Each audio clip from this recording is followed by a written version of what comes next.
இந்த விஸ்வரூப தரிசனம்னா என்ன? அத பத்தி ஏன் இப்ப சொல்லணும்னு நான் நெனச்சேன் அப்டின்னா, அதுக்கு ஒரு காரணம் உண்டு. ஒரு அன்பர் ஒருத்தர் ஒரு பிரச்சனைன்னு சொன்னார். அப்ப அவருக்கு நான் சொன்னேன், "நீங்க உங்க ஊர்ல பக்கத்துல இருக்கிற முருகர் கோயிலுக்கு போங்க. காலையில முதல்ல இந்த விஸ்வரூப தரிசனத்த பாருங்க. முருகப்பெருமான் கிட்ட இந்த பிரச்சனைய சொல்லுங்க சரியாயிடும்." உடனே அவரு கேட்டாரு, "அப்டின்னா என்னன்னே எனக்கு தெரியாதே" அப்டின்னார்.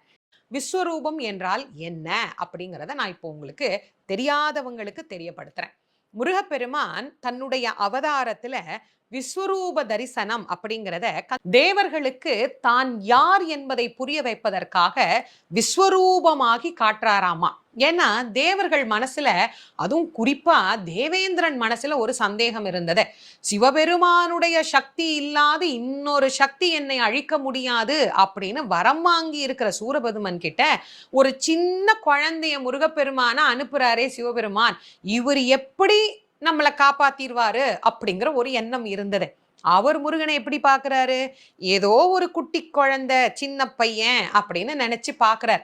இந்த எண்ணம் தேவர்களுக்கும் இருந்தது. அதனால சுவாமி என்ன பண்ணாரா, தேவாதி தேவர்கள் எல்லாம் தான் யார் என்பதை தெரிந்து கொள்ள வேண்டும் என்பதற்காக விண்ணுக்கும் மண்ணுக்கும் ஒரே உருவமாக, விஸ்வரூபமாக அவர் காட்சி தருகிறாராம்.